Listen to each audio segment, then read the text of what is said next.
Bismillahirrahmanirrahim. Assalamu alaikum. Good evening and namaskar to everyone. This is Fakhar Yusufzai and you are watching my YouTube channel और मेरे YouTube channel पर आप देख रहे हैं debate with Fakhar. Debate with Fakhar में आज बात होगी मेरे बड़े अच्छे दोस्त, बल्कि अब तो मैं उनको कहता हूँ पुराने दोस्त, सुमित कुमार। आप लोग जानते हैं, वो जर्नलिस्ट भी हैं, एनालिस्ट भी हैं, एंड सबसे बढ़कर बैकग्राउंड में उनकी जो बुक्स नजर आ रही हैं, तो he is a good lawyer. तो उनसे मतलब इस बारे में भी खैर बात होगी, लेकिन जनरली डिस्कशन हमारी होती है मतलब लाइटर मूड में। सुमित जी आपको नमस्कार कहते हैं, अस्सलाम वालेकुम कहते हैं, गुड इवनिंग। नमस्कार, सलाम वालेकुम पूरे पाकिस्तान को और पूरे हिंदुस्तान को मेरी तरफ से। और आप मेरे बड़े पुराने और बहुत अच्छे दोस्त हैं और बहुत ही अच्छे इंसान हैं, मैं ये कहूंगा। मुझे बहुत अच्छा लगता है जब आपसे बात होती है। Thank you very much Sumit भाई, आपसे मुझे भी बिल्कुल, क्योंकि मेरे ख्याल में आप से शुरू में मेरे ख्याल 3-4 साल हो गए पहले की बात है कि जब हम आपस में हमारी इंटरेक्शन शुरू हुई थी, और मतलब आज भी है 2021 में मेरा ख्याल 15-16 में शायद हमारी इंटरेक्शन स्टार्ट हुई थी सुमित भाई के साथ। जो लोग नहीं जानते तो उनको बताने के लिए मतलब ये बात कर रहा हूँ। वैसे नॉर्मली हमारी मतलब कांटेक्ट रहता था, उसके बाद तो खैर इंडियन मीडिया पे आना जाना हुआ और बाकी चीजें भी बहुत ज्यादा चेंज हुई, लेकिन उनके साथ एज इट इज राब्ता भी है, गपशप भी है, और कोई चीज पूछनी हो तो उनसे हम पूछते भी हैं कि यार इस खबर के बारे में, क्योंकि खुद जर्नलिस्ट हैं और साथ में लॉयर भी। सुमित भाई, एक तो मतलब इन अ लाइटर मूड आज हम बात कर रहे हैं। आईसीसी ने एक पोल करवाया है 2 दिन पहले, उसको मतलब बड़ा हमारे यहाँ ट्विटर के ऊपर बड़ा एक जिसे कहते हैं कि वावेला हो रहा था, ट्रेंड्स चल रहे थे कि कोहली जो है, हालांकि मैं कहता हूं कि कोहली हमारे मतलब मेरे फेवरेट प्लेयर हैं, इंडियन टीम के इस वक्त के सबसे मेरे फेवरेट प्लेयर हैं। तो उन्होंने बड़ा जबरदस्त कंपीट किया, 46.2% वोट लिए, एंड उसके अगेंस्ट इमरान खान साहब 47.3 या 2% वो लेके, और वो जीत गए। वो जो पोल था वो जीत गए कि सबसे बेस्ट कैप्टन कौन था। क्या कहेंगे हिंदुस्तान में लोगों ने कैसे मतलब इसको पाया, क्योंकि आपस में इंटरेक्शन तो लगी रहती है ट्विटर की वजह से या मुख्तलिफ मीडिया प्लेटफॉर्म की वजह से, आपने कैसे देखा इस चीज को? देखिए, सबसे पहली बात तो आप इमरान खान साहब जीत गए तो उन्हें जीत की मुबारकबाद। और दूसरी बात यह है कि वो आप पोलिंग देखिए, उसमें लगभग 5,30,000 समथिंग कुछ पोल हुए हैं। और हमारे विराट कोहली आजकल अपनी उनकी बेटी हुई है तो उसमें थोड़ा सा बिजी हैं, इसलिए वो अपने फॉलोअर्स को कॉल नहीं कर पाए वोटिंग के लिए। तो हो सकता है इसी वजह से वो कुछ पॉइंट जो वोट है वो रह गए होंगे। लेकिन इमरान खान साहब भी हालांकि पुराने प्लेयर हैं और एज अ क्रिकेटर तो मुझे वो अच्छे लगते हैं। और 1992 में उन्होंने पाकिस्तान को वर्ल्ड कप भी जिताया था। और एज अ क्रिकेटर वो हमारे टीम के काफी लोगों के फास्ट फ्रेंड भी हैं, खासतौर पे हमारे सिद्धू साहब के तो बड़े पुराने दोस्त हैं।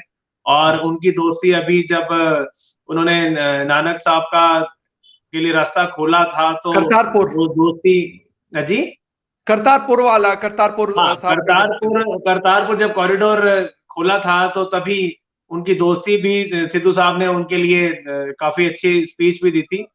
तो जो जीत गया उसको तो अच्छा कॉन्ग्रेचुलेशन कहना चाहिए भी।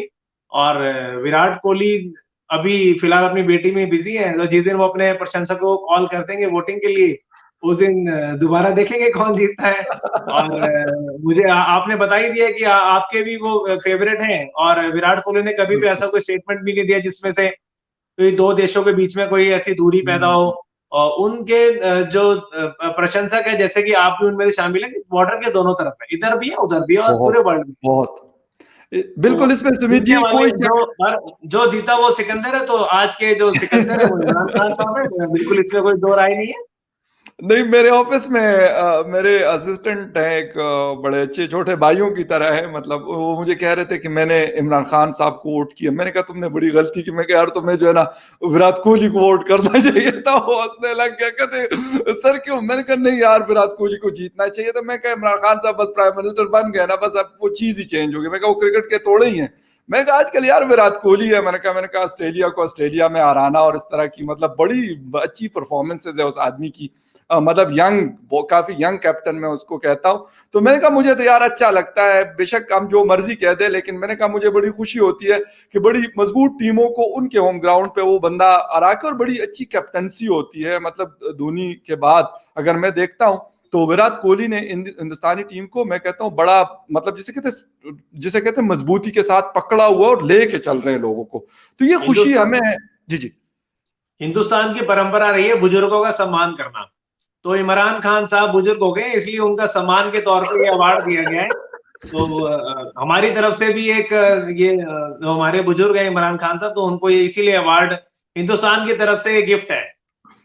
Thank you very much for that. मैं वैसे मतलब I am not the fan of Imran Khan, शायद क्रिकेट की वजह से तो था, but not as a prime minister of Pakistan. तो वो तो खैर अगर विराट जीत जाते तो मुझे ज्यादा खुशी होती, लेकिन खैर अब क्या कह सकते हैं, मतलब मैं तो यही लाइटर मूड में ले रहा हूँ। एबी डिविलियर्स भी थे ऑस्ट्रेलिया से भी, मतलब कैनिंग को शायद उन्होंने वो चूज किया हुआ था, लेकिन मुकाबला तो इन दोनों के दरमियान था। बाकी वो दो उनको कौन, मतलब वहां पे तो नहीं, गिनती में क्रिकेट एक लवर्स को तो मैं 1% वोट मिला है, एक को 7% वोट मिला है, तो वो तो कहीं दूर दूर तक गिनती में। इसीलिए मैं बार बार आपसे लगातार जब बातचीत होती रही तो मैं कहता रहता हूं, अगर इंडिया और पाकिस्तान की टीम एक हो जाए तो सोचो 47% और 46%, बीच में वर्ल्ड में बचा कौन? सारे यही होंगे फिर। वर्ल्ड कप तो कहीं और कुछ कोई लेके जा ही नहीं सकता, पॉसिबिलिटी ही नहीं है। बिल्कुल, बेशक इसमें कोई शक नहीं है सुमित जी, ये चीजें चल रही हैं और हम होपफुल हैं कि कहीं, मतलब क्योंकि इस साल आपके मुल्क में, इंडिया में होने वाला है वर्ल्ड कप T20 अक्टूबर में, तो उसके लिए भी हम वेट कर रहे हैं कि एक बड़ा अच्छा किस्म का, क्योंकि बड़े खूबसूरत ग्राउंड्स हैं आप लोगों के पास, और टीम सारी दुनिया की बड़ी टीम्स ने वहां पे आके खेलना है, इंक्लूडिंग पाकिस्तान। तो अच्छा लगेगा वो चीज, हम देखेंगे और एंजॉय भी करेंगे उसको। और बल्कि मैं तो ये कह रहा हूँ कोविड से बचने के लिए हम लोग वैक्सीन भी ले आए हैं, 2 वैक्सीन हमारी तैयार है, तो अब कोई टेंशन नहीं है। पाकिस्तान टीम को हमारी देश की तरफ से फ्री में वैक्सीन भी लगेगी, और जबरदस्त। आइए आप और आराम से खेलिए, कोई दिक्कत नहीं है हमें। नहीं, thank you very much for that. और मैंने तो यही सुना है कि हिंदुस्तान ही पाकिस्तान को वैक्सीन भी दे रहा है कोविड के हवाले से। जो वैक्सीन है उनका तो शायद अच्छा है, और मतलब एक नज़दीक होने की वजह से इजीली अवेलेबल भी है। तो मैंने तो यही सुना है कि हिंदुस्तान उस पर राजी है, कि वो कह रहा है कि हम आपको देंगे, मतलब ह्यूमैनिटेरियन पड़ोसी बेसिस के पड़ोसी ऊपर। पड़ोसी के काम आता है, और पाकिस्तान तो शुरू से हमारा छोटा भाई रहा है। चाइना के बिल्कुल, साथ अब भी है, कुछ लोगों का अब भी झुकाव छोटा है, वो भाई बड़ा है, बड़ा नहीं गलत हुआ। है। हम लोग सुमित जी भाई आज भाई भी हैं। छोटा है, छोटा भाई है और रहेगा। बिल्कुल, मैं अक्सर लोगों से कहता हूं, बल्कि उस दिन मेरे साथ एक ब्रिगेडियर साहब कह रहे थे, बैठे हुए थे, तो उन्होंने, पाकिस्तानी फौज के रिटायर्ड ब्रिगेडियर है, तो उन्होंने भी कहा कि पाकिस्तान छोटा भाई है हिंदुस्तान का। मतलब मुझे बड़ी खुशी हुई उनकी ये बात सुनकर, कि कहा, कहते हैं बीच में चपकलिश होती है, कोई मसले मसाइल भी होते हैं बड़े और छोटे के दरमियान, लेकिन कहते हैं कि वो फिर चीजें हल हो जाती हैं।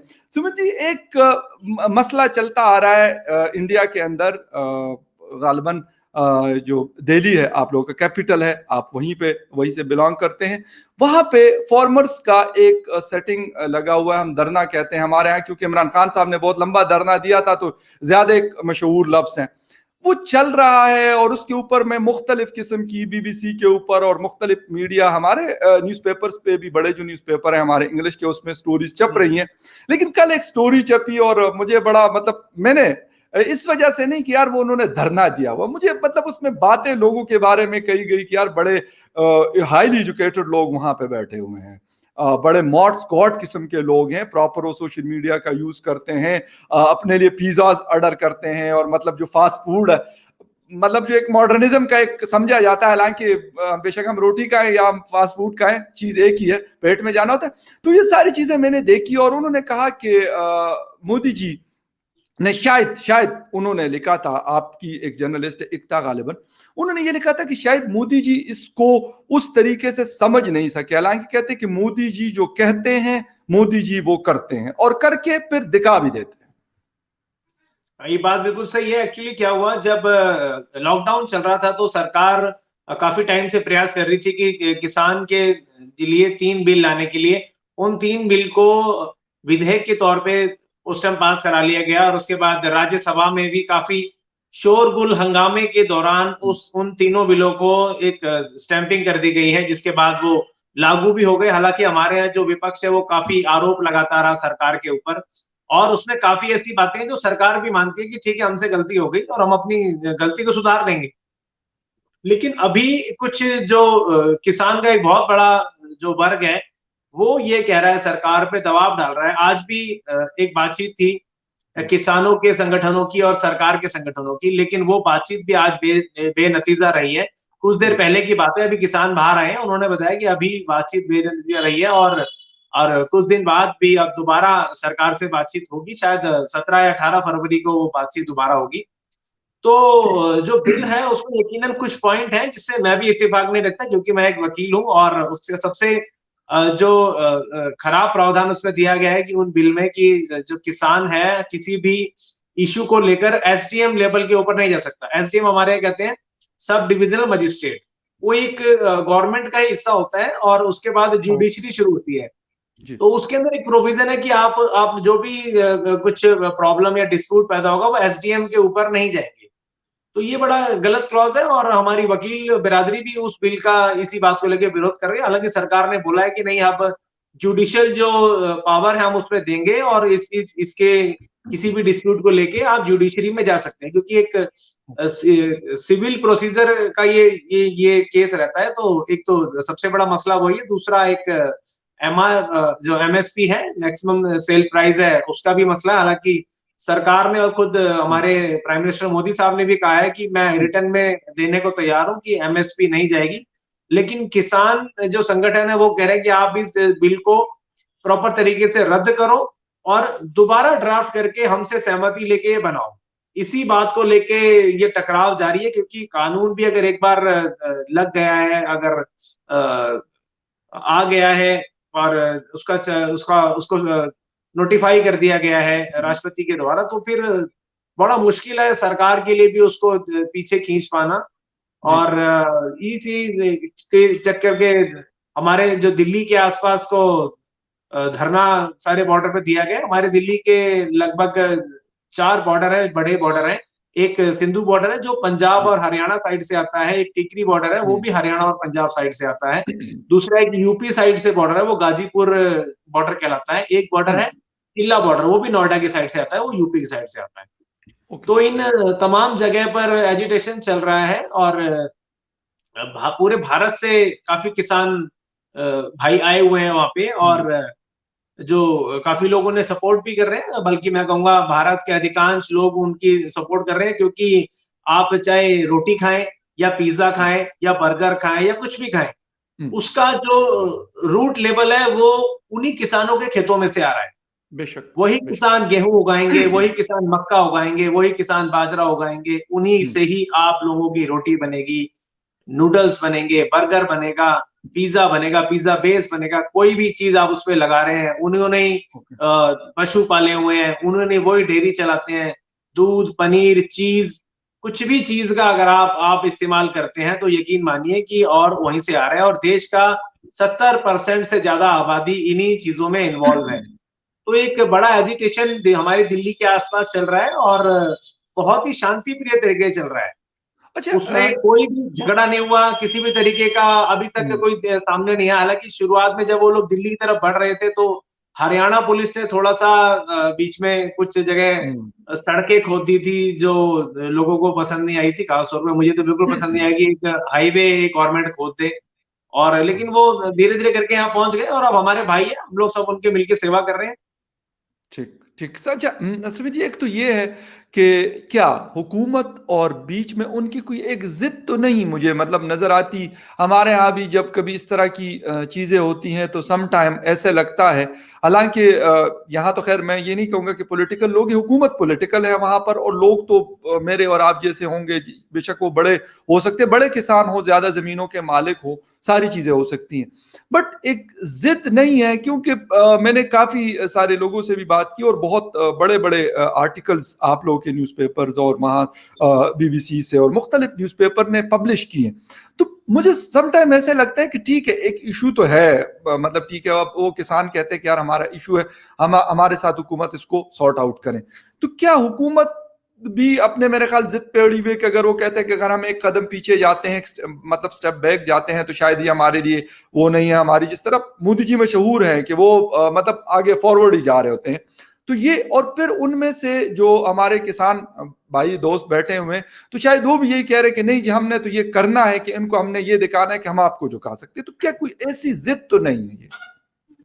देखिए, आप जो कह रहे हैं उसमें कहीं न कहीं थोड़ी सच्चाई भी है। गवर्नमेंट भी एक तरफ से अड़ी हुई है और जो हम्म, हमारे किसान भाई हैं वो भी अड़े हुए हैं। किसान भाई कह रहे हैं बिल पूरी तरह से वापस लो। हम्म, सरकार कह रही है नहीं, हम उसमें संशोधन करेंगे, अमेंडमेंट करेंगे। हम्म, तो ये दोनों चीजें एक एक प्लेटफॉर्म पे नहीं आ रही। हालांकि हमारे देश के ऑनरेबल सुप्रीम कोर्ट ने इसमें दखल दिया है और अभी फिलहाल अगले ऑर्डर तक तीनों कानूनों पर रोक लगा दी है। तो अब रोक हम्म, लगाने के बाद सुप्रीम कोर्ट ने एक कमेटी बनाई जो अपने हम्म, समझने के लिए, वो किसानों के लिए नहीं बनाई। सुप्रीम कोर्ट खुद ये समझना चाहता है कि इस बिल के अंदर क्या क्या चीजें गलत हैं और क्या क्या चीजें फेवर में है। हम्म, तो ऑनरेबल सुप्रीम कोर्ट भी उस चीज को स्टडी कर रहा है, देख रहा है। अगर ऑनरेबल सुप्रीम कोर्ट की तरफ से कोई ऐसा रास्ता बीच का मसला निकल जाएगा जिसमें दोनों पार्टी सहमत होंगी, तो वो भी देश के लिए अच्छा है। क्योंकि इतने टाइम पे बैठना, इतनी सर्दी, दिल्ली के अंदर इतनी ज्यादा सर्दी हो रही है और हमारे लगभग 60 से ज्यादा किसान भाइयों की किसी ना किसी वजह से डेथ भी हो गई है इस एजिटेशन को लेके। तो कहीं ना कहीं हमें दुख पहुंचता है और हमारे जो ऑनरेबल सुप्रीम कोर्ट है वो भी बड़ी दुखी है इन सब चीजों को लेके, हम्म, क्योंकि ये हमारे देश के ही नागरिक हैं और सरकार भी हमारी है। आपस में मिलके इस कहीं ना कहीं समस्या का समाधान निकालना पड़ेगा। ये जिद वाली जो आपने बात बोली, बेशक से इस बात को लेके लोगों की राय अलग अलग है, लेकिन मेरी हम्म, पर्सनल राय है कि कहीं ना कहीं दोनों पार्टी अपनी अपनी जिद पे अड़ी हुई है और सरकार से कहीं ना कहीं ऐसी समझने में गलती हो गई कि बड़े लाइटर मोड में शुरुआती में ले लिया कि नहीं, सरकार को लगा था कि इतना बड़ा एजिटेशन नहीं होगा, लेकिन अब जो हो गया है वो बिल्कुल टॉप टू बॉटम दोनों पार्टियां फंसी हुई हैं। अच्छा ठीक है, ये चीज़ तो है, लेकिन आपको क्या नज़र आ रहा है कि कोई आइंदा कुछ दिनों में, क्योंकि आप दिल्ली में मौजूद है, कैपिटल है इंडिया का, तो वहाँ पे हुकूमती हलकों में या क्या मतलब चेमगुइयाँ हो रही हैं कि वो क्या करना चाहते हैं, कि क्या बिल को रिवर्स कर लेंगे या इस बात पे वो कामयाब हो जाएंगे कि ये धरना भी खत्म हो जाए और जो उनके मतलब जो उन्होंने बिल पास किया वो उसमें से शायद कुछ चीज़ों को मतलब डाउन कर दें या खत्म कर दें, लेकिन कुछ को रहने दे, शायद जिसके ऊपर वो मेरे ख्याल अभी तक खड़े हैं। देखिए, क्योंकि किसानों की सिर्फ एक ये मीटिंग में, जैसे आज मेरे को पता चला है कि भी जो काफी लोग किसान संगठन बाहर आए हैं तो उनकी हम्म, मैं बातें सुन रहा था। उनका सिर्फ एक ही मांग रहती है सरकार से कि आप इन तीनों बिलों को खत्म करो। जबकि गवर्नमेंट कहती है क्लॉज बाय क्लॉज आप डिस्कस करो। तो क्लॉज बाय क्लॉज अगर डिस्कस करना भी मेरे हम्म, हिसाब से लोकतंत्र है, तो ये अच्छी बात है। अगर क्लॉज बाय क्लॉज अगर किसी को समझ नहीं आ रहा है या कोई क्लैरिफिकेशन देनी है या एक क्लॉज हम्म, को गलत बताया जा रहा है, तो क्लॉज बाय क्लॉज उसको गलत बताना चाहिए मेरे हिसाब से। एज अ लॉयर मैं आपको बताऊंगा कि क्लॉज बाय क्लॉज जो भी मेरे को ठीक नहीं लगता है मैं उसको बताऊंगा भी मेरे को इस पॉइंट इस क्लॉज में हम्म, ये पॉइंट गलत है। हम्म। तो गवर्नमेंट की ये पॉलिसी है कि क्लॉज बाय क्लॉज हम अपना निकाल लें और उसके बाद उसमें अमेंड कर दें। जबकि जो फार्मर्स है वो कह रहे हैं कि नहीं, अब आप इनको पूरी तरीके से खत्म करो। तो ओके। बीच का रास्ता मुझे अभी नहीं लगता फिलहाल जल्दीबाजी में कोई निकलता है। अगर ऑनरेबल सुप्रीम कोर्ट की तरफ से कोई ऐसा बीच बचाव का रास्ता होता है तो फिर हो सकता है। ठीक है। क्योंकि मैं कल जो आर्टिकल पढ़ रहा था उसमें मतलब जो सीआरसी के हवाले से, सीए के हवाले से जो एक धरना दिया गया था उसका भी जिक्र था, इस धरने का भी जिक्र था और इसको कहा गया था कि शायद काफी एक्सपेंड कर गया और बहुत बड़ा धरना बन गया। सुमित जी, एक एज ए लॉयर आपसे, क्योंकि ये टॉपिक हमारा वैसे डिस्कस नहीं हुआ था आपसे, मतलब बात नहीं हुई थी, बट मैं अपने उसके लिए ये बात पूछना चाह रहा हूँ। आजकल लव जिहाद के हवाले से बड़ा एक मतलब यूपी में और मुख्तलिफ इलाकों में कवानीन पास हुए हैं। गालिबन और भी चार आप लोगों की रियासतें हैं जहां पर ये कवानीन पास होनी थी या अब हो चुकी होंगी, I don't know about that. क्या, अगर एज ए लॉयर मैं आपसे पूछूं तो आप किस नजर से देख रहे हैं इस लॉ को, और अगर थोड़ा सा इसको आप डिफाइन कर लें कि हम आम लोगों को, पाकिस्तान में भी इसका किसी हद तक जिक्र होता है लेकिन हिंदुस्तान में शायद ज्यादा है, मुस्लिम जो कम्युनिटी है वो ज्यादा इसका जिक्र करती है, तो वो हम समझना चाह रहे हैं कि क्या नजर है आपकी इस चीज के ऊपर। मैं एक आपके व्यूअर्स के लिए बड़ा सिंपलीफाई कर देता हूँ। जैसे सोचिए, एक मुस्लिम लड़की ने हिंदू लड़के से शादी करनी है। जी। तो या तो लड़का वो मुस्लिम धर्म इस्लाम अपना ले या लड़की हिंदू धर्म अपना ले, तो बड़े इजी तरीके से शादी करना हो जाएगा। और दोनों को एक दूसरे का धर्म पता है और दोनों एक दूसरे से प्यार करते हैं, तो उसमें कोई दो राय नहीं है, आपस में शादी कर ली, प्रेम से रह रहे हैं। कई जगह ऐसा होता है कि धोखा देकर, झूठ बोलकर, अपना धर्म छुपाकर शादी की जाती है, तो वो प्यार नहीं है सबसे पहली बात तो, क्योंकि प्यार वहीं होता है जहां भरोसा होता है। तो सबसे पहली बात है तो ये भरोसा तोड़ने वाली बात होगी। इन्हीं चीजों की ऐसे काफी केसेस आए थे जिसमें बाद में एक पार्टनर दूसरे पार्टनर का मर्डर तक कर दिया।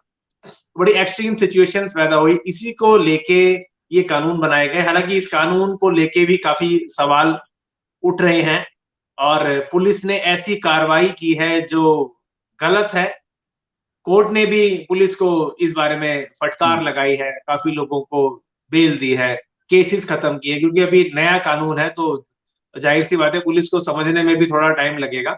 और जो कानून का जो प्रारूप है, जो बेस है, जो उसके पीछे का एक एक आशय है गवर्नमेंट का, वो बिल्कुल क्लियर है कि किसी को भी धोखे में ना रखते हुए, अगर आपने धोखे में रखते हुए शादी की है तो वो उसके लिए आपको सजा मिलेगी। ठीक। अगर आपने भी धोखा नहीं दिया है, अगर आपने एक दूसरे को बताया, देखो मैं इस धर्म और जाति को ज्यादा तवज्जो नहीं देता, मेरे लिए इंसान सबसे पहले है।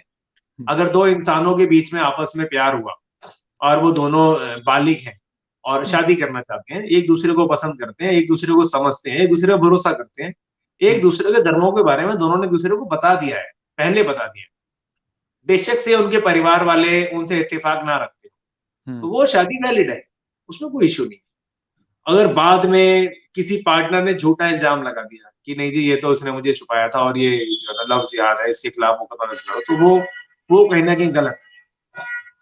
अच्छा, उस एक सिचुएशन में उसके साथ में प्रॉब्लम हो जाएगी। ठीक। अच्छा, अगर मतलब एक सवाल है मेरा, मैं अपने समझ के लिए पूछ रहा हूँ आपसे कि एक मुस्लिम लड़का है, वो हिंदू लड़की से, बेशक उस दोनों को पता है कि ये मुसलमान है, ये हिंदू है, लड़की को भी पता है और लड़के को भी पता है, तो क्या मतलब लॉ क्या कहता है, आप लोगों की जो इंडियन लॉ है उसमें वो शादी कर सकते थे पहले या अब या आइंदा? वो शादी पहले भी कर सकते थे, अभी भी कर सकते हैं, आइंदा भी कर सकते हैं। हमारे यहाँ स्पेशल मैरिज एक्ट भी है, हिंदू मैरिज एक्ट भी है, मुस्लिम मैरिज एक्ट भी है। और अब कुछ दिन में सरकार इसी पे काम कर रही है, एक स्पेशल बिल आ रही है जिसमें ये सारे एक्ट खत्म किए जाएंगे और एक एक्ट कराया जाएगा, उसको कॉमन सिविल कोड का नाम दिया जाएगा, कि जो देश का नागरिक है उसके लिए कानून बराबर है। मुसलमानों के लिए इस्लामिक कोर्ट नहीं रहेगी, हिंदुओं के लिए अलग कोर्ट नहीं रहेगी, सभी के लिए एक ही कोर्ट रहेगी, सभी को एक ही प्रोसीजर फॉलो करनी है। तो बड़ा इजी वे हो जाएगा, क्योंकि उसमें क्या है, एक दूसरे को लगता है कि नहीं यार उनके लिए तो ये प्रोविजन बना दिया, हमारे लिए प्रोविजन नहीं है। हमारा जो डाइवोर्स के लिए आपने 6 महीने और उसके बाद साल मुकर्रर कर दिया, उनका 3 महीने में कर रहे हो। तो ये चीज सब चीजें वेरी करते हो। शादी शादी की बात है, अगर जरूरी नहीं कि आप धर्म को परिवर्तित करो। स्पेशल मैरिज एक्ट में प्रावधान है, आप अपने अपने धर्म में रहो और आप शादी करो। ठीक ठीक। आप डिस्क्लोजर दो कि भाई मैं ये हूँ और ये हम आपस में रजामंदी से रहेंगे, किसी को धर्म परिवर्तित करने की जरूरत नहीं है। ओके, लेकिन राइट। अभी भी शादी कर सकते हैं, पहले भी शादी कर सकते थे और वो शादी वैलिड है, कानूनी तौर पे वैलिड है। आप रजिस्टर्ड कराइए। लोग क्या करते हैं, शादी कर लेते हैं लेकिन शादी को रजिस्टर्ड नहीं कराते। समस्या वहां आती है। तो ये वाला हमारे जो यहाँ आप पे सिर्फ 250 रुपए के अंदर शादी रजिस्टर्ड होती है। सरकारी फीस है 250 रुपए, कुछ भी नहीं है। लेकिन क्या लोगों को प्रोसीजर नहीं पता, वो अपने इधर उधर उल्टे सीधे लोगों के पास जाते हैं, कभी भी किसी वकील के पास नहीं जाते, और वहीं ये समस्या शुरू हो जाती है। बाद में उन अफवाहों का बाजार गर्म हो जाता है और उसके बाद वो जो शादी आराम से हुई थी वो लव जिहाद बन जाता है। अच्छा, उसके बाद अगर कुछ और पॉलिटिकल इशू पैदा हो जाते हैं और लड़ाई झगड़ा हो जाता है। ठीक है, अगर कोई बंदा, जिस तरीके से आपने बताया सुमित जी, कि अगर कोई लड़का या कोई लड़की प्रॉपर शादी कर लेते हैं, उसको रजिस्टर्ड कर लेते हैं, तो ये मतलब लव जिहाद में ये केस नहीं आएगा, ये मतलब दिस बिल्कुल नॉट नहीं है, अंडर द, क्योंकि ये एक प्रॉपर एफिडेविट वसीयत है, एक नॉर्मल जिस तरीके से होती है। उसमें एफिडेविट में आप लोग बताओगे, हम्म। उसमें साफ साफ मेंशन होगा मैं इस धर्म का हूँ, लड़की इस धर्म की है, स्पेशल मैरिज एक्ट में मैं शादी कर रहा हूँ, तो कोई इशू नहीं है, लव जिहाद हो ही नहीं सकता उसके अंदर। वो रजिस्टर्ड है, वो आपके गवर्नमेंट रिकॉर्ड में रहेगा। यहाँ और जो समस्या लोग यही आ रही है कि लोग ना, जो लोग पढ़े लिखे लोग भी उस तरफ नहीं जाते। एक कानून के अंदर प्रावधान है, आप पब्लिक के लिए आप उसको ढूंढो, उसको देखो, समझो। बहुत अच्छा सारे और वकील साहब आपके आसपास होंगे, कहीं चले जाओ, उनसे पढ़ लो, समझ लो।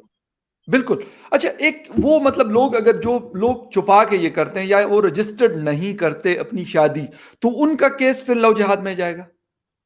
देखिए क्या होता है, शादी क्योंकि अब अनरजिस्टर्ड मैरिज है, जी। और बाद में एक पार्टनर को दूसरे पार्टनर के साथ में मान लो किसी भी तरह को लेके आपस में डिस्प्यूट पैदा हो गया कि नहीं यार मैंने हुँ, इसको फंसाना हुँ, है।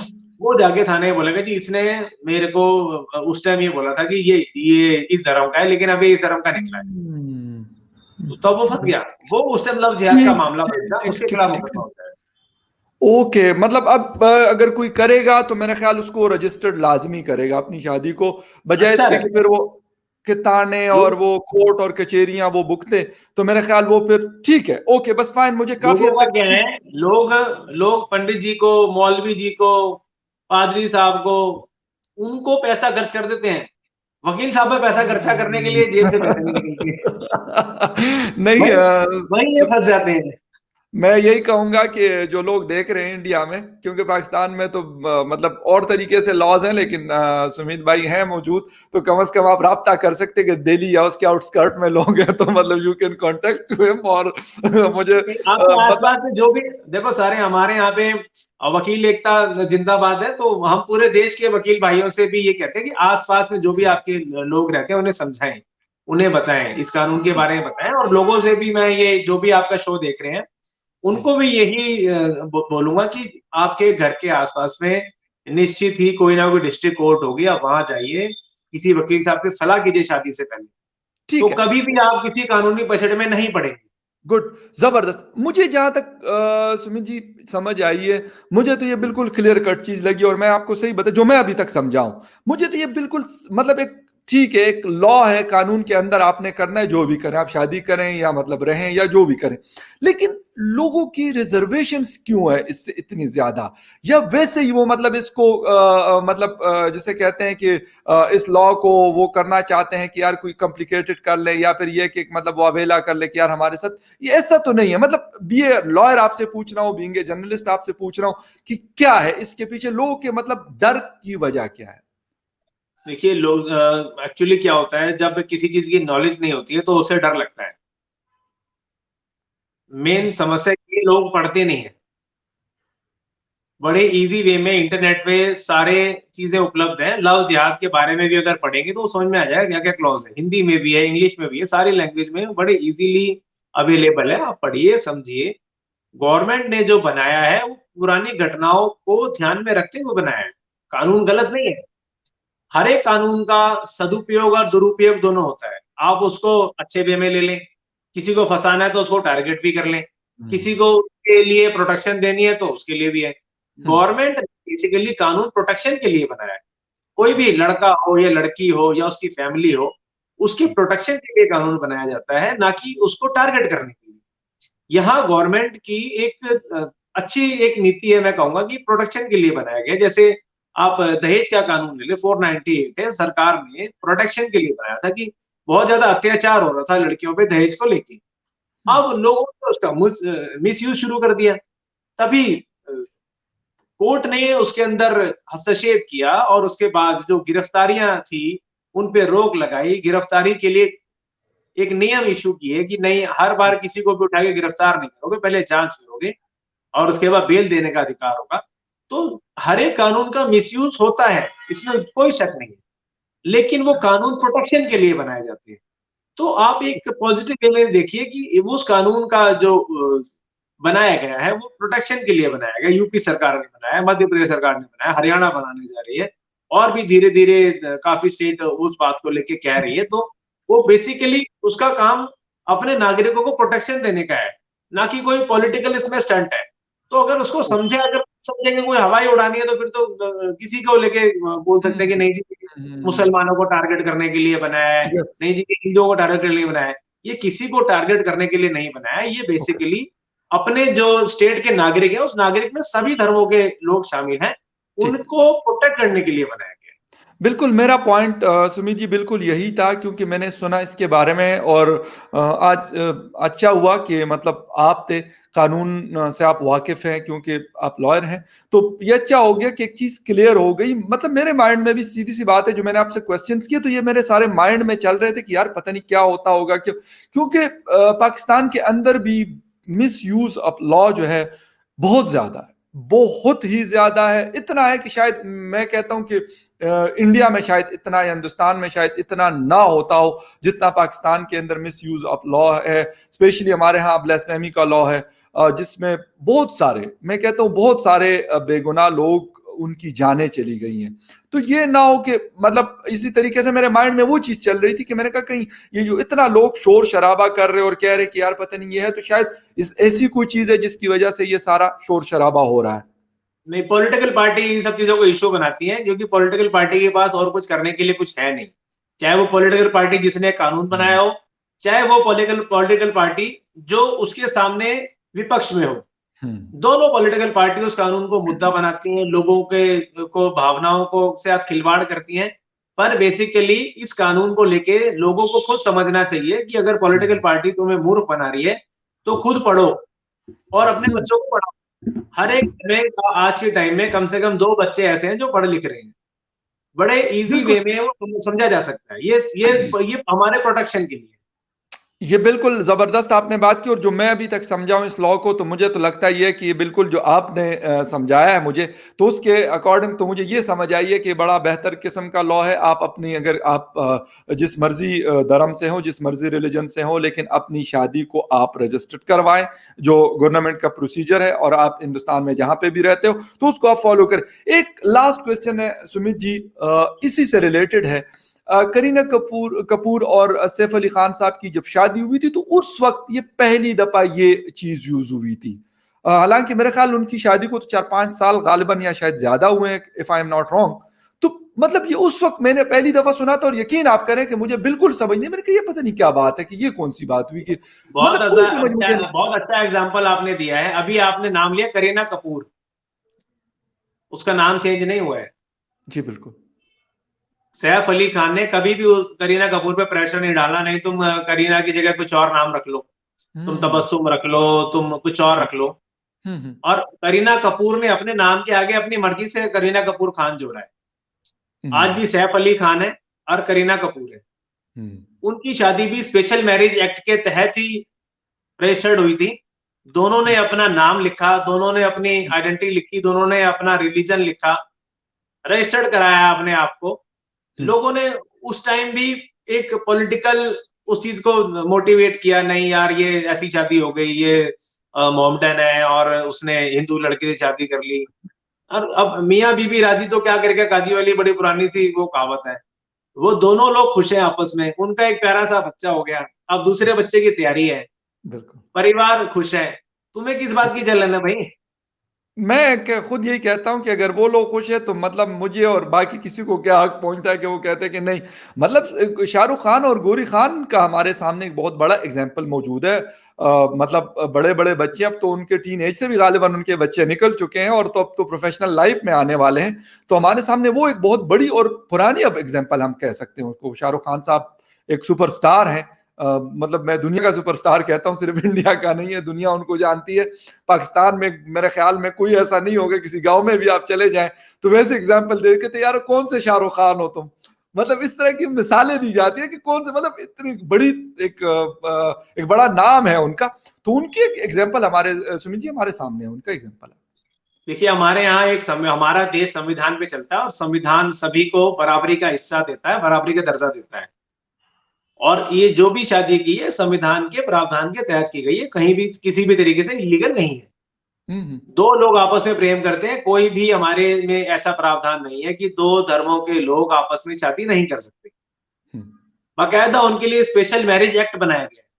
आप शादी हम्म कीजिए, कौन मना कर रहा है? आप अपना नाम अपना लीजिए, आप अपना नाम अपना रखिए, हम्म आप अपने हम्म, धर्म से रखिए, आप अपने धर्म से रखिए। बिल्कुल। अगर चाहें तो आप कन्वर्ट कर लें, नहीं चाहें हम्म, तो वैसे ही रहें। बिल्कुल। आपने मस्जिद जाना है, आप खुदा की इबादत करें। हम्म आपने मंदिर जाना है, आप वहां जाके प्रार्थना करें। हम्म आप क्रिश्चियन हो, आप चर्च जाएं। हम्म जब दोनों लड़का लड़की आपस में एक एक मशवरा रखते हैं, प्यार करते हैं, एक दूसरे के साथ में जिंदगी बिताना चाहते हैं, तो कोई इश्यू नहीं है। यहाँ पे इंडिया में कोई भी इश्यू नहीं। मेरे ख्याल में पाकिस्तान में शायद एक लॉ है, वहां थोड़ा सा मेरे ख्याल में गड़बड़ है, जहां तक मेरे को थोड़ा सा आइडिया है, लेकिन यहाँ ऐसा कोई लंबा चौड़ा सा इश्यू नहीं है। यहाँ पे सुमित जी 2015 तक स्पेशल मैरिज बिल जो था वो 2015 में पास हुआ और मुझे बड़ी खुशी हुई कि वो पास हुआ, उस वक्त तक नहीं था। अफसोस के साथ मतलब हिंदू हमारे भाई यहाँ तो जब से पाकिस्तान हिंदुस्तान अलग हुए हैं तो उस वक्त से रह रहे हैं, कोई ऐसा तो नहीं है कि आज से हैं, लेकिन उनके लिए नहीं था। और मियां नवाज शरीफ साहब की हुकूमत को मैं मतलब क्रेडिट दूंगा कि उन्होंने ये बनाया और बड़े मतलब लोग खुश हुए कि हाँ यार ठीक है, हमारी एक proper marriage special marriage act के तहत उनकी रजिस्ट्रेशन और सारी चीजें। हमारे यहाँ मुसलमान कहते हैं कि भाई निकाह हो गया, उनका अपना निकाह का जो प्रोसीजर है, जो तरीकाकार है, उसके तहत वो जाते हैं और मेरे ख्याल में ये उनका एक बेसिक राइट है कि वो मतलब इस तरीके से करें। और जो आपने बात की कि पाकिस्तान के अंदर, तो पाकिस्तान के अंदर मसाइल थोड़े से ज्यादा हैं। हम स्लो चल रहे हैं, बल्कि बहुत ही स्लो चल रहे हैं, मैं यही कहूंगा। अगर लॉस पास होते भी हैं तो उस तरीके से नहीं होते या उस तरीके से सपोर्ट नहीं किया जाता जिस तरीके से होना चाहिए। या वो लोग कोशिश भी करते हैं, हिंदू कम्युनिटी के हमारे बहुत सारे पार्लियामेंटेरियन हैं, लेकिन मैं यही कहता हूं कि शायद मैंने कुछ हिंदू भाइयों से पूछा भी तो कह रहे कि यार उस तरीके से काम नहीं कर रहे, और कुछ कहते कि यार हमें उस तरीके से काम नहीं करने दिया जाता। जो एज ए पार्लियामेंटेरियन उनका काम है लेजिस्लेशन करना, और अपने जो रिलीजन के लोग हैं उनके लिए तो स्पेशली वो, क्योंकि उनके लिए आए हुए हैं वहां पार्लियामेंट में, तो वो उनकी मतलब सपोर्ट करे और इस तरह की इश्यूज में। तो ये इश्यूज नो डाउट आपको मैं बता दूं, क्रिश्चियन कम्युनिटी के साथ बहुत ज्यादा इस तरह के मसाइल हैं माइनॉरिटीज में। और हिंदू हमारे जो हिंदू बरादरी हमारी काफी बड़ी एक बरादरी रहती है यहाँ पर, तो उनके साथ भी ये है। लेकिन कोशिश शायद हो रही है, लेकिन उस हिसाब से नहीं हो रही। मैं यही कहूंगा कि बस वैसे ही टरकाऊ प्रोग्राम होता है अगर अच्छे से कोशिश हो जाए तो मेरे ख्याल बेहतरी आ सकती है उनकी जिंदगियों में, और वो चीजें बेहतर हो सकती हैं। लास्ट में सुमित जी अगर कोई मैसेज किसी भी इशू के हवाले से तो वो आप दे दें और उसके बाद हम वाइंड अप करें। मैं तो देखो आपसे पिछले 4-5 साल से जुड़ा हूं और हमेशा से यही ऊपर वाले से प्रार्थना करता हूँ। मेरे लिए ऊपर वाला एक ही है, चाहे उसे अल्लाह कहें, भगवान कहें, और कुछ भी कहें। और मैं यही कहता हूँ कि जिस तरीके से हम लोग आपस में प्यार से बात कर रहे हैं, हम दोनों से पिछले काफी देर से बात कर रहे हैं, ना हमने चिल्ला के बात की, ना हमने झगड़ा किया, ना हमने एक दूसरे पे गुस्सा हुए। हम दोनों एक दूसरे की बड़े प्यार से बात सुन रहे हैं, समझ रहे हैं। तो अगर कोई गलती होती है रोकते टोकते। तो ऐसे ही हर एक पाकिस्तानी, हर एक हिंदुस्तानी आपस में प्रेम बढ़ाए, प्यार बढ़ाए और आपस में मिलजुल के रहे। और सबसे पहले तो क्रिकेट टीम बनाए ताकि पूरे वर्ल्ड को धूल चटा सके। और जो अपना गोला बारूद एक दूसरे पे फेंक के खराब कर रहे हैं, लोगों की जानें जा रही है। बड़ा दुख होता है मेरे को, चाहे हमारे वीर सैनिक शहीद हो जाए, चाहे उधर से किसी की कैजुअलिटी हो जाए, तो तकलीफ है। दोनों किसी न किसी परिवार से जुड़े होते हैं, एक परिवार का एक बच्चा चला जाता है तो बड़ा समझना, हम सोच भी नहीं सकते अगर हमारे साथ ऐसे बीते। तो ये नहीं होना चाहिए और मैं ऊपर वाले से यही प्रार्थना करता हूँ और आप सभी से प्रार्थना करता हूँ, मिलजुल के रहें और संयम से रहें। और जो इस वीडियो के अंदर कमेंट करने से पहले भी बड़े प्यार से सोचे। नमस्कार भी एक अदब का तरीका है और सलाम वालेकुम भी एक अदब का तरीका है। हमारी एक महिला जर्नलिस्ट है पाकिस्तान से, उनको नमस्कार के करने पे एक धमकी दे दी, वो नहीं करे। मेरी आपसे हाथ जोड़ के विनती है। मैं जो भाई साहब जिन्होंने उनको धमकी दी, तो मैं उनसे कहता हूँ कि नमस्कार हाथ जोड़ के करते हैं और सलाम वालेकुम मैं दोनों तरफ से करता हूँ। जो भी उन्हें पसंद है बोल, लेकिन प्रेम प्यार से रहे और प्यार को आगे बढ़ाए। हाँ बिल्कुल सही है। और आजकल कोविड की वजह से हमारे यहाँ पश्तूनों में सुमित जी एक सलाम का तरीकाकार होता था, यूं करके चेस्ट के ऊपर हाथ रख के। तो आजकल ये और यकीनन ये दो ही तरीके हैं जो कोविड के दौरान, क्योंकि हैंडशेक तो होता नहीं है, तो ये दोनों तरीके मेरे ख्याल में, बेशक आप यूं करके अस्सलाम वालेकुम भी कह दे तो इसमें कौन सा मतलब फर्क पड़ता है, या आप बेशक नमस्कार कह दे। बेसिकली आपने दूसरे को दिल से रेस्पेक्ट देनी है, चाहे वो ऐसे दे चाहे वो ऐसे दे। अब आपने दिल में तो गाली देनी है और ऐसे कर ले उसका कोई फायदा नहीं करने का। एब्सोल्युटली राइट, बिल्कुल सही है। और यही मैसेज हम लोगों का भी मेरा हमेशा होता है कि मतलब दुआ यही होती है, कोशिश भी अपनी तरफ से करता हूँ कि लोगों के दरमियान जो है राब्ते बढ़े और कॉन्टैक्ट्स बढ़े और अच्छे से रहने की मैं कहता हूँ कि हम सीख जाएं कि अच्छे से हमने रहना है दोनों बड़े भाई ने और छोटे भाई ने एक साथ, क्योंकि एक साथ है ये। इस्लामाबाद से मेरा ख्याल मैक्सिमम अमृतसर तक आप मोटरवे से आप ट्रेवल करेंगे तो आपको 4.5-5 घंटे में आप वहां पहुंच जाते हैं। तो ये कोई इतनी दूर जगह नहीं है, लाहौर से तो मेरा ख्याल आधे घंटे की टोटल ड्राइव है। तो वो दिन कि हम देखें और यहाँ से मतलब सुमित जी दिल्ली से निकले और हम यहाँ इस्लामाबाद में उनको रिसीव करें अपनी गाड़ी पे आए और हम यहाँ अपनी गाड़ी रवाना करके और दिल्ली जाएं तो कितना मजा आएगा। लेकिन होप फॉर द बेस्ट, मैं यही एंड में कहता हूं कि होप है, बाकी देखेंगे कि क्या होता है। Sumit ji thank you very much once again, आपने टाइम दिया, बहुत दिनों के बाद मुलाकात हुई, इस बहाने हमारी मुलाकात आपसे हो जाती है और बड़ा यकीन करें मुझे मजा आता है और खुशी होती है कि आप आके ज्वाइन करते हैं। गपशप मैं उसको कहता हूँ, गपशप का एक बहाना होता है हम लोगों के पास। जी जी जी जी। Thank you very much once again and thank you very much viewers for watching.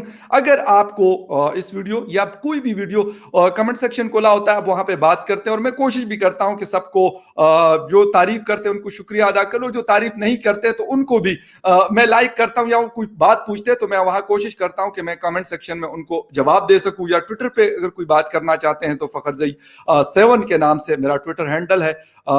Facebook में बहुत कम यूज करता हूं लेकिन फखर यूसुफजई की आईडी वहां पर भी है, आप वहां पे भी आ सकते हैं। अवेलेबल होता हूं जब भी मुझे टाइम मिलता है, तो सोशल मीडिया के ऊपर आप लोगों से कनेक्टेड रहता हूं। And thank you very much Sumit ji, आपका और जितने व्यूअर्स हैं उन सबको मैं थैंक यू करता हूं कि वो हमें देखते हैं, हमें अप्रिशिएट करते हैं और हमारा हौसला बढ़ाते हैं। मैं कहता हूं एक सपोर्ट करते हैं। मैं वहां पे भी उनको कहता हूं और यहाँ पे भी उनको कहता हूं कि thank you very much to all of you. Good night and अल्लाह हाफिज। गुड नाइट, अल्लाह हाफिज।